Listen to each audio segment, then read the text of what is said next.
Hi everyone and once again welcome back to the another YouTube video. उम्मीद है आप सभी लोग अच्छे होंगे। तो इस वीडियो में हम लोग बात करने वाले हैं एक ऐसे टॉपिक के बारे में कि क्यों आप माल्टा ना आओ, या फिर इसका आप दूसरा वर्जन गा सकते हो कि किन लोगों को माल्टा नहीं आना चाहिए। ठीक है, तो बहुत सारी चीज़ें हैं। पिछले मेरा 1 साल का मेरा एक्सपीरियंस मेरे आप लोगों को मैं शेयर करूंगा कि कैसा मेरा एक्सपीरियंस रहा। उसके बेस पर आप डिसाइड कर सकते हो कि क्या मुझे माल्टा आना चाहिए या नहीं आना चाहिए। ठीक है, तो मैं अपनी थोड़ी सी जर्नी बताता हूँ आप लोगों को।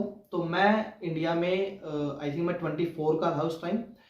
तो इंडिया में मैं कुछ नहीं करता था, सच बताऊं आप लोगों को। इंडिया में सिर्फ मैं गवर्नमेंट जॉब की तैयारी करता था, जिसमें हरियाणा पुलिस में मेरा सिलेक्शन हुआ था। बट जो फाइनल लिस्ट होती है उसमें से मैं बाहर निकल गया था, क्योंकि उनके जो रूल्स वगैरह है और जो क्राइटेरिया है उस पर मैं मैच नहीं कर रहा था।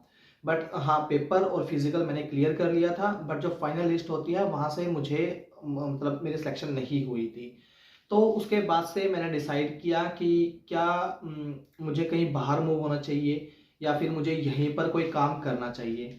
तो सिचुएशन कुछ ऐसी थी कि मेरा जो छोटा भाई है वो ऑलरेडी पोर्चुगल में था। तो मुझे था कि मैं जाऊंगा पोर्चुगल, और मैं पोर्चुगल में जाकर ही अपनी जो लाइफ है वो सेट करूंगा। ठीक है, तो शुरुआत हुई मेरी आई थिंक दिसंबर 2019 में ये शुरुआत हुई थी। मेरे को अभी भी याद है कि मैंने 16 दिसंबर 2019 को पहली बार एमकास्ट कॉलेज में अपनी फीस सबमिट की थी। तो उसके बाद क्या हुआ कि सबमिशन में थोड़ा सा टाइम प्रोसेस लग गया। तो मेरी जो सबमिशन हुई थी वो हुई थी 17 मार्च 2020 को। और आप लोगों को याद होगा कि 21 मार्च 2020 को इंडिया में लॉकडाउन की जो अनाउंसमेंट है वो की गई थी। तो वहाँ से एम्बेसी से या फिर जो वीएफएस थी वहाँ से मुझे मैसेज आता है कि आपकी जो फाइल है वो आप विड्रॉ हमने कर दी है। आप अपनी जो फाइल है वो वापस लेके चले जाइए। जब भी आपका ये लॉकडाउन ओपन होगा उसके बाद हम आपकी फाइल दोबारा प्रोसेस करेंगे। तो उसके बाद से सिर्फ मैंने वेट किया। मैंने कुछ कोई काम नहीं किया, क्योंकि लॉकडाउन में तो वैसे ही कोई काम नहीं चल रहा था। तो मैं सिर्फ वेट कर रहा था कि कब माल्टा ओपन हो, कब मैं मतलब माल्टा जाऊं और वहां से मैं पोर्चुगल मूव हो जाऊं। उसके बाद जो माल्टा की वीएफएस ओपन हुई वो हुई दिसंबर के आसपास 2021 में। ठीक है, तो 2021 से लेकर फिर भी मेरा वेट चल ही रहा था, क्योंकि मुझे कॉलेज नहीं मिला था कोई ढंग का। क्योंकि जो भी कॉलेज में मैं प्रोसेस डाला था वहाँ से कोई ना कोई नेगेटिव रिव्यू ही आ रहे थे कि वहाँ के वीज़ा नहीं आ रहे या फिर रिफ्यूज़ हो रहे हैं, ऐसा कुछ हो रहा था। और हाँ, एक कोर्स ही ओपन हुआ था उस टाइम पे भी, सारे कोर्स ओपन नहीं थे। तो जब मेरा कोर्स ओपन हुआ तो मैंने मार्च 2022 में अपनी फाइल लगाई। मार्च 2022 में फाइल लगाने के बाद जो मुझे मेरा रिजल्ट मिला वो जून जुलाई के आसपास मुझे मिल गया था। और 20 जुलाई को मैं माल्टा में यहाँ पर आ चुका था। 20 जुलाई को मेरी फ्लाइट थी। और मुझे अब ऑलमोस्ट 14 महीने या 15 महीने के आसपास हो गए हैं माल्टा में। तो मेरा एक्सपीरियंस आप लगा ही सकते हो कि 1 डेढ़ साल का हो गया एक्सपीरियंस यहाँ पे। तो जितनी नॉलेज यहाँ की मुझे है अभी आप लोगों को शायद ना हो इतनी नॉलेज। ठीक है, तो माल्टा में जब मैं आया तो मेरा जो कॉलेज था वो था एएमई हेल्थ एंड सेफ्टी, जो एक कंपनी थी, ना कि कोई कॉलेज था। उन्होंने पहली बार किसी का मतलब स्टूडेंट्स को बुलाना शुरू किया था। और लकीली मेरा और मेरे एक दोस्त है, उनका वीज़ा, हम दोनों का वीज़ा आया था वहाँ से, बाकी सबका वीज़ा रिफ्यूज़ हुआ था। तो क्लासेस का हमें नहीं पता था, क्योंकि इंडिया में थे। हमें नहीं पता होता कि क्लासेस कैसे होती हैं या फिर जॉब्स का कैसे होगा, मतलब सब कुछ वो सब कुछ हमें देखना था यहाँ पर आकर। तो जब मैं यहाँ पर आया तो सबसे पहले तो आप लोगों को मैं बता दूं, जब भी आप माल्टा में आते हो तो सबसे पहले आपको कॉलेज में रजिस्ट्रेशन कराने जाना होता है। जब भी आप यहाँ माल्टा में उतरते हो, आप 1 या 2 दिन के बाद जा सकते हो। डिपेंड करता है आपके ऊपर भी, 1 2 दिन घूम के फिर आप जा सकते हो। तो मैं भी गया, 2 3 दिन के बाद मैं गया वहाँ पर। तो मैंने देखा कि जैसे एक फ्लैट होता है ना, फ्लैट में उन्होंने 3 4 रूम है। और उन 3 4 रूम में उन्होंने क्लासेस बना रखी है, जैसे हमारे इंडिया में कोचिंग इंस्टीट्यूट होते हैं कुछ इस टाइप से। तो मैं सरप्राइज था, क्योंकि मुझे इतनी उम्मीद नहीं थी कि ये लोग ऐसा कुछ चला रहे हैं यहाँ पे।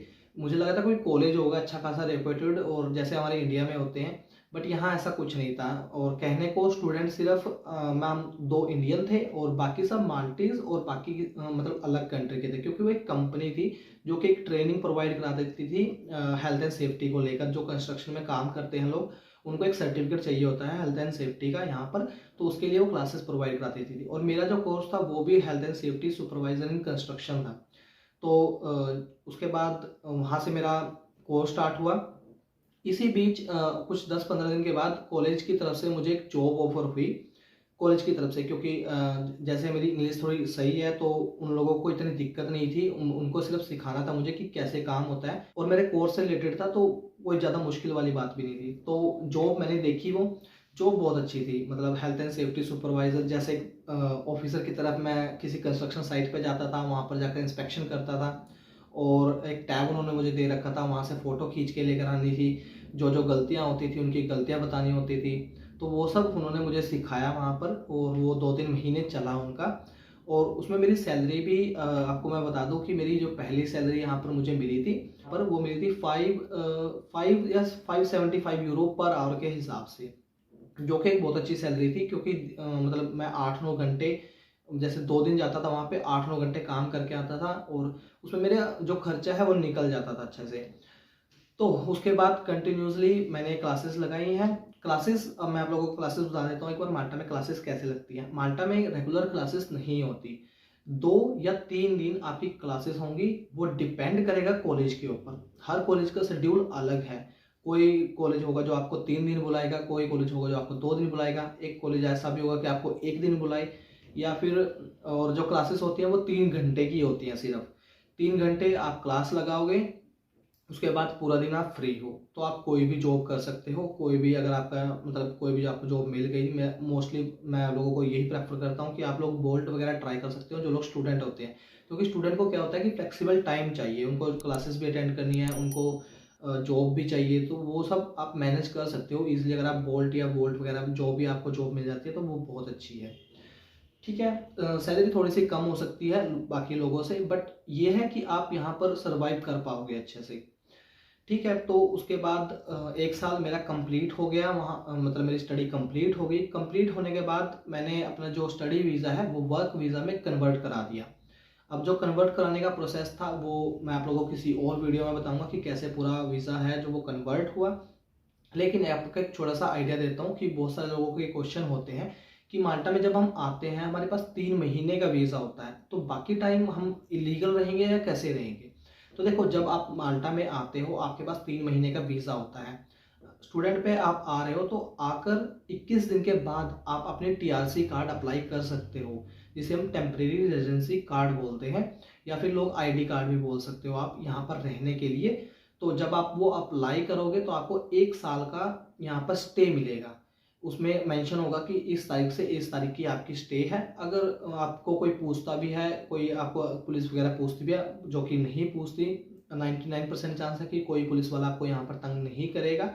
बट अगर इन द केस वो पूछ भी लेते हैं तो आप उनको आईडी कार्ड शो करोगे, आईडी कार्ड से आप उनको पता चल जाएगा कि हाँ ये स्टूडेंट है, बाकी उनको कोई दिक्कत नहीं है। ठीक है, जब तक आप कोई पंगा नहीं करते हो यहाँ पे, अगर आप कोई पंगा करके आओगे या किसी से लड़ाई झगड़ा करोगे तो आपको ही दिक्कत होगी फिर तो। ठीक है, तो स्टूडेंट का थोड़ा सा ये है कि जॉब का इशू रहता है, क्योंकि क्या होता है कि स्टूडेंट्स को इतनी प्रेफरेंस नहीं दी जाती। बट ऐसा नहीं होता कि कोई भी स्टूडेंट यहाँ पर वेला बैठा है या किसी वर्क परमिट वाले से कम कमा रहा है। आपके बहुत सारे, मैं ऐसे दोस्तों को जानता हूँ अपने, जो वर्क परमिट पे बैठे हैं और जो स्टूडेंट पे बैठे हैं, स्टूडेंट वाले वर्क परमिट वालों से ज़्यादा कमा रहे हैं। तो ऐसा बिल्कुल भी नहीं समझना कि स्टूडेंट पे जाओगे तो कमाई कैसे होगी। बट हाँ, ऐसे केस भी मैंने देखे हैं, जो यहाँ पर आए हैं उन लोगों को जॉब ही नहीं मिली और वो यहाँ से मूव हो गए। ठीक है, तो ऐसे बहुत सारे एक्सेप्शनल केस होते हैं। ऐसा नहीं होता कि हर बंदे के लिए यहाँ का जो माहौल है या फिर रहना सहना है वो पॉजिटिव ही रहेगा, कुछ लोगों के लिए नेगेटिव भी होता है। हमें पॉजिटिव लगा, हम रहे यहाँ पर, क्योंकि मेरा प्लान था पोर्चुगल जाने का, जो मैंने बिल्कुल विड्रॉ कर दिया कि अब मैं नहीं जाऊँगा, क्योंकि अच्छी खासी जॉब चल रही है, स्टडी कंप्लीट हो गई है और सब कुछ अच्छा चल रहा है, तो मुझे क्या दिक्कत है। तो पोर्चुगल जाके मुझे करना भी क्या है वैसे। ठीक है, हाँ पेपर मिल जाते हैं, बस बात ये है। बट मैं अगर प्रेफरेंस दे रहा हूँ तो सिर्फ माल्टा को दे रहा हूँ अभी के लिए, क्योंकि मुझे यहाँ पर थोड़ा सा ये है कि सही चल रहा है काम।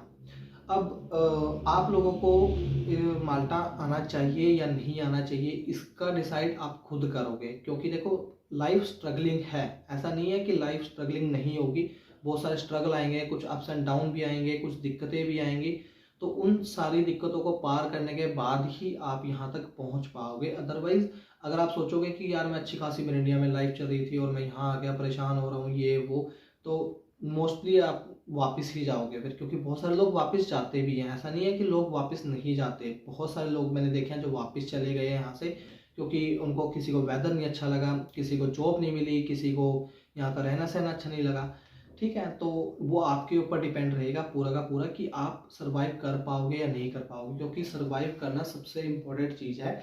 अगर आपको देखो, किसी ने एक बात बोली थी कि या तो आप पैसा या सुकून, आपको इनमें से एक चीज़ त्यागनी पड़ेगी। अगर आपको पैसा चाहिए तो सुकून त्यागना पड़ेगा, अगर सुकून चाहिए तो पैसा त्यागना पड़ेगा, जो कि आपके ऊपर डिपेंड करता है कि आप क्या चाहते हो। हमने पैसा चूज़ किया तो हम यहाँ पर हैं, लोग सुकून चूज़ करते हैं तो वो वापस इंडिया चले जाते हैं। तो वो टोटली आपके ऊपर डिपेंड है। बाकी मैंने आप लोगों को अपना एक्सपीरियंस बताया, मेरे 1 साल का एक्सपीरियंस कैसा था। अभी तक 1-2 एक्सीडेंट हुए हैं। अगर मैं रेसिज्म की बात करूं तो 1-2 एक्सीडेंट हुए हैं मेरे साथ भी, बट वो इतना मैटर नहीं करता, क्योंकि मोस्टली जो केस होते हैं वो पॉजिटिव ही होते हैं। कुछ लोग मिल जाते हैं, ये कभी नहीं होता कि हर बंदा आपको पॉजिटिव ही मिलेगा, कुछ नेगेटिव बंदे भी मिलते हैं आपको। तो ओवरऑल कंट्री मुझे बहुत अच्छी लगी, रहने के लिए ठीक है, मतलब वेदर भी इंडिया जैसा ही है, ऑलमोस्ट सेम सेम। और खाने पीने में दिक्कत है, ये बात मैं कह सकता हूँ, खाने पीने में बहुत सारी दिक्कतें हैं, क्योंकि मैं वेज हूँ। तो वेज वाले बंदों के लिए तो बहुत ज़्यादा दिक्कत है, क्योंकि यहाँ पर गिनी चुनी 1-2 चीज़ ही मिलती हैं वेज में। नॉन वेज में भर भर के मिलेगी, नॉन वेज में आप जितना मर्जी खा लो, बट वेज में बहुत कम चीज़ें मिलती हैं। एग्जाम्पल के तौर पे पास्तीसी या एप्पल पाई, या फिर आप 2 पिज़्ज़ा हैं इनके, सिर्फ 2 ही हैं, एक पिज़्ज़ा मशरूम और पिज़्ज़ा ओलिव, 2 ही पिज़्ज़ा है इनके पास जो कि वेज में है, बाकी सब नॉन वेज में है। ठीक है, तो इसमें मुझे दिक्कत आती है, इसलिए मैं घर का ही प्रेफर ज़्यादा करता हूँ।